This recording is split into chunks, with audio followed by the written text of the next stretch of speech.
Salve galera, eu estou aqui de volta novamente. Para quem não me conhece, meu nome é Daniel, eu sou o criador desse canal aqui, onde eu tenho compartilhado conteúdos que são voltados para o completo iniciante na área de TI. E aqui é estilo vlog mesmo, tá? E hoje é domingo, dia 31, né, de maio. Provavelmente esse vídeo vai ser publicado, né, vai ao ar dia 1º de junho, tá? Então hoje aqui eu separei 3 áreas de conhecimento que todo profissional de TI ele precisa ter. Ele precisa ter pelo menos uma noção e, no máximo, bons conhecimentos, tá certo? 3 áreas básicas e fundamentais, ok? Então, vai ser uma conversa rápida. E isso aqui é o tipo de conversa que eu tenho com o meu assistente, né, que trabalha comigo, que é um cara espetacular, ele é muito aplicado, aplicado até demais, né? Mas eu percebo que algumas coisas ele precisa de orientação. Afinal de contas, ele atua como assistente, então eu estou aqui para isso, tá? E eu trago isso também como experiência a nível de processo seletivo, digamos. Às vezes eu participo de alguns processos, quer dizer, já participei de alguns processos, e eu tinha lá futuros profissionais para atuar na área de TI, mas eu via que eles tinham dificuldades em coisas básicas, né, que eu considero simples, né, mas na minha consideração, porém, currículo muito bem elaborado, mas não conseguia executar essas tarefas. E essas tarefas são fundamentais, né? Essas tarefas são fundamentais para que você possa se tornar um profissional melhor. Tudo bem? 3 áreas, vamos lá.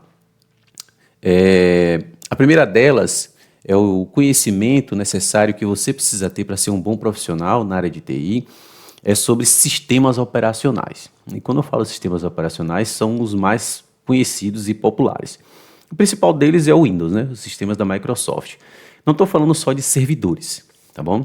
Estou falando sistemas desktops, sistemas de usuários. Até mesmo porque em uma rede de segurança, os ataques, né, os alvos, né, começam ali a partir dos desktops dos usuários por mau uso, né, não falta de conhecimento, enfim. Então é necessário que você tenha conhecimentos em sistemas operacionais. Então o Windows 10, na data que eu estou gravando esse vídeo, ele já foi descontinuado. O Windows 11, né, e os sistemas operacionais da linha de servidores Microsoft, né, o Windows Server. Né? E por quê? Com as implementações de algumas diretivas de segurança, a Microsoft terminou dificultando aí tarefas simples como o compartilhamento de impressora. E hoje, para você compartilhar uma impressora e expor ela na rede, algumas são mais simples, mas outras são mais complicadas. Você precisa entender o funcionamento do sistema para poder habilitar alguns recursos, desabilitar alguns recursos, né, para que esta impressora, esse dispositivo, ele seja exposto, porém com segurança. Antes era muito mais fácil. Chegava lá, instalava o drive em um desktop, instalava o drive em outro desktop, fazia o compartilhamento, mapeamento e pronto. Só que hoje o negócio está mais complicado, em virtude até mesmo da questão dos ataques, né, que vem ocorrendo aí, né, constantemente, tá bom? Linux, eu sou suspeito de falar, né, mas você também precisa ter o conhecimento desse sistema operacional. Seja ele para uso como desktop, seja ele como uso como servidor também, tá? Entender como é que funciona o sistema de arquivo, né, entender como é que funciona o sistema de segurança, né, fazer os devidos ajustes, remoção de aplicações desnecessárias para uso de usuários, né, uso pessoal, afinal de contas eu estou tratando aqui de uso corporativo. Então, para isso é necessário que você sim entenda sobre sistemas operacionais e saber como é que é o seu funcionamento. A gente pode adicionar também os sistemas da Microsoft, não, né? Da Apple, né? Como o macOS, eu não sei qual é a versão, né? Tive pouco contato com ele, mas é necessário que você tenha entendimento também. Boa parte do tempo, independente da área que você for atuar, você precisa entender como funciona esse sistema. Se você vai implementar, por exemplo, uma aplicação, seja ela web, seja ela desktop, você precisa fazer certos ajustes nesses sistemas, tá? É muito comum você vai se deparar com isso, sistemas web que ainda não foram atualizados para os novos navegadores e você precisa fazer os ajustes nesses navegadores para que eles entrem em modo de compatibilidade, por exemplo. Então, para isso é necessário que vocês entendam a questão dos sistemas operacionais. Nada é bonitinho, não. Às vezes, mas por que não coloca logo para uma versão mais atual, atualiza o sistema. Não é bem assim que funciona, tá? Seria ótimo se fosse assim, mas você vai se deparar muito com isso aí também, ok? Sendo bem breve, para esse vídeo também não ficar muito longo. Ok, vamos para o próximo aqui. A segunda área que você precisa ter pelo menos um entendimento e, se possível, um aprofundamento, e eu recomendo que isso realmente aconteça, é sobre lógica de programação, tá? Eu não estou falando de linguagem de programação, eu estou falando da lógica, que é como se fosse o beabá, é como se você estivesse começando a contar, por exemplo. Então você precisa sim entender de lógica de programação, né? Sobre lógica de programação. Por quê? Parte do tempo, o seu trabalho como um analista de redes, né, um desenvolvedor, né, ou um analista de infraestrutura, parte da sua rotina vai ser automatizar tarefas. E para você automatizar tarefas, você precisa primeiro entender sobre os sistemas operacionais e principalmente sobre a lógica de programação. Então, PowerShell, por exemplo, né, que é o da Microsoft, eu conheço muito pouco. Shell Script, eu trabalhei por muito tempo com essa linguagem, digamos assim, poderosíssima, não à toa a Microsoft, né, criou o PowerShell. E as rotinas que você precisa desenvolver são rotinas estruturadas que executam alguma tarefa. Então, você entender a lógica, ainda mais hoje com o advento das inteligências artificiais, entendendo a lógica, você consegue fazer scripts robustos e funcionais. E se você for usar a inteligência artificial para poder conhecer, para poder construir essas estruturas, você precisa entender o seu funcionamento para que você possa gerenciar o trabalho de uma inteligência artificial que comete erros. Eu posso falar isso com propriedade. Então, partindo da lógica, avançando para o estudo de algoritmos, você pode avançar para outras linguagens de programação e vai facilitar o seu entendimento, seja ela Java, Python, C Sharp, Lua, qualquer que seja a linguagem. Você vai precisar entender aí o paradigma, a sintaxe, né? A lógica você já tem e aí você vai implementar. Não estou falando de linguagem de programação, estou falando sobre lógica, atrelado aí ao estudo dos algoritmos e, sobretudo, entender regras de negócio, tá certo? Eu tenho algumas referências que eu posso trazer outro vídeo aqui, né, e mostrar essas referências que foi o que eu usei lá atrás, quando eu comecei com o desenvolvimento de software, por exemplo, que eu posso publicar aqui, né, e para que você possa fazer uso e iniciar os seus estudos aí, tá? Então, é interessante que você entenda também sobre lógica de programação, ok? Certo? Também sendo muito bem breve. E o próximo tópico que eu trouxe aqui, a próxima área, eu deixei por último, mas não menos importante, eu considero que seja o mais importante de todos, é conhecimento em redes de computadores, redes, né, redes em si.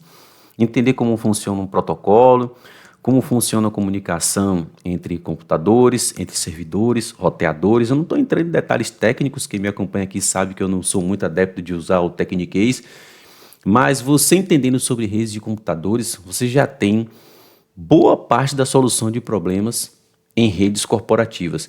E eu posso lhe afirmar com total segurança que o maior problema, independente do tamanho, da dimensão da empresa, o maior problema, os maiores problemas que acontecem dentro dessas empresas são muito básicos mesmo.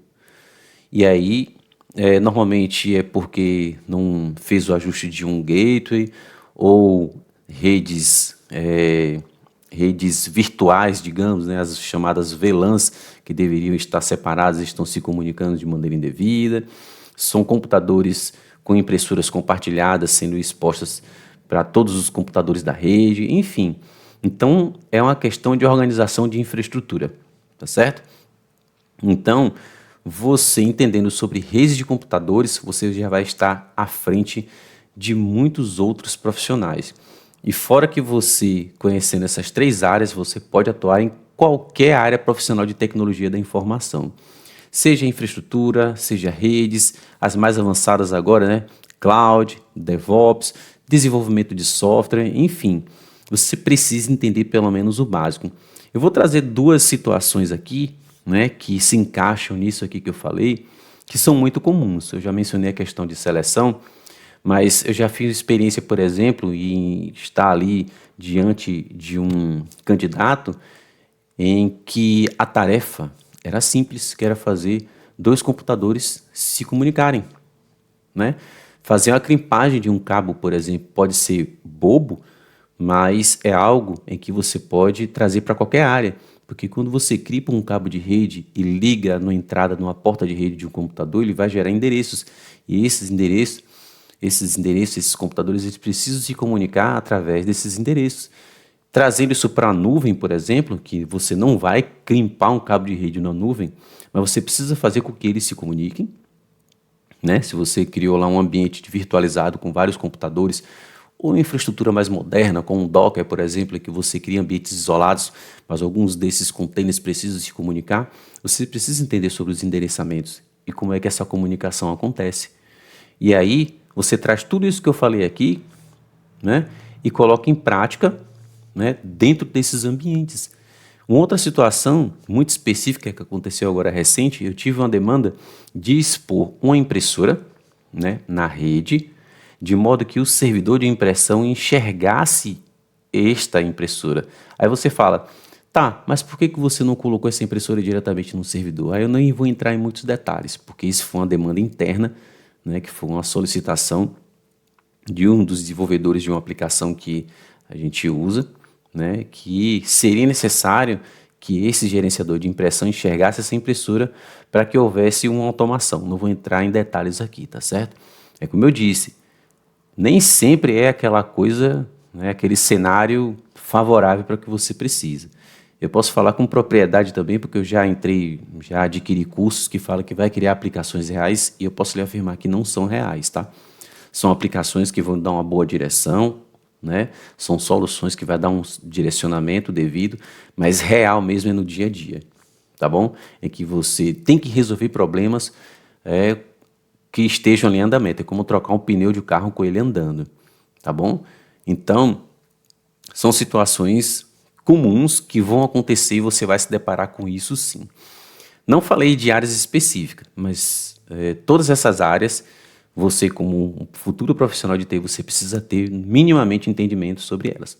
Tudo bem? E para a gente poder finalizar aqui, tudo isso que eu falei aqui, né, que eu trouxe aqui para vocês, termina, é uma teoria, né, na parte teórica.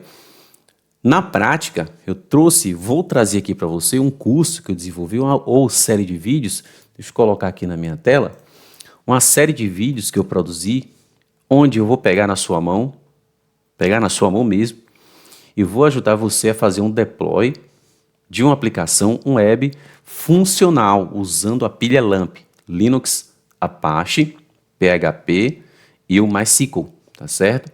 Básico e funcional. O objetivo aqui, né, tornar você um profissional, né, avançado, mas entender esse tipo de fundamento de tudo que eu acabei de explicar aqui. São 21 vídeos, tá certo? Onde a gente vai começar desde a customização de hardware de uma máquina virtual, né, a instalação de sistema operacional, a sua customização, passando pela parte de segurança e a criação de um banco de dados, né, e o deploy de uma aplicação que é o GLPI, que é uma aplicação amplamente utilizada aí, né, em redes corporativas, órgãos governamentais, mas o fundamento adquirido aqui você pode transportar, né, para qualquer outro cenário como esse. Então são 21 vídeos completamente de graça. Eu vou puxar a sardinha para mim aqui. São vídeos onde eu evito tecniquez com didática aplicada para que você compreenda o que você está fazendo, tá certo? De graça. Veja bem, se você duvida, né, é um direito seu do que eu estou falando, assista pelo menos esse primeiro vídeo aqui para você avaliar a didática e todo o material que está sendo exposto aqui, tá? Junto a isso, eu tenho um repositório aqui no GitHub com o roteiro do curso, né, ou série de vídeos. Tudo que eu abordei aqui está aqui roteirizado, estruturado aqui, né, por sessão, tá certo? Com tudo que eu apliquei nesta série de vídeos. E você vai ver que logo abaixo aqui, ó, eu tenho um link onde vai ser levado para um material de apoio, de graça, material em PDF, com toda a abordagem que eu apliquei no curso, de graça, tá certo? Emite certificado? Não emite certificado, pelo menos até a data que eu estou gravando esse vídeo aqui. Porque o importante é o seu conhecimento. O certificado é legal, mas melhor do que isso é o seu conhecimento, né? E você ainda consegue aqui entrar em contato comigo diretamente no LinkedIn. Você pode mandar uma mensagem para mim lá, fala que veio desse curso, tira sua dúvida e assim que possível eu vou responder para você. Eu não demoro de responder não, mas se eu demorar pode ter certeza que eu vou responder sim, tá certo? E melhor do que isso aqui é o grupo que eu tenho no Telegram, um grupo de discussão, tá certo? Onde a gente discute temas relacionados a o que eu venho abordando aqui no meu canal. E assim, também com conteúdos exclusivos que eu estou preparando para poder publicar lá, como lives exclusivas, ainda vou começar a fazer isso, já estou projetando, dando um spoiler aqui, salas de áudios exclusivas para a gente discutir, porque o que eu quero é que você desenvolva como profissional, tá certo? Então eu vou deixar todos os links aqui na descrição. Foi um vídeo que eu fiz aqui sem corte, se tiver o corte vai ser mínimo aqui, um vídeo aleatório, né? Vai entrar aqui na guia aqui de Linux, né? Eu estou criando aqui justamente para poder ajudar você a ser um melhor profissional, se desenvolver como profissional, tá certo? Futuro profissional de TI. Vou ficando por aqui, vou agradecendo, continue, vai eu me bananando todo. Eu vou ficando por aqui. Muito obrigado pela paciência, pela audiência. Continuem sendo essas pessoas maravilhosas que vocês são. Eu não costumo pedir isso, mas deixa um like aqui. Se ficou alguma dúvida ou quiser complementar com alguma coisa, pode deixar nos comentários também. Até a próxima e fui!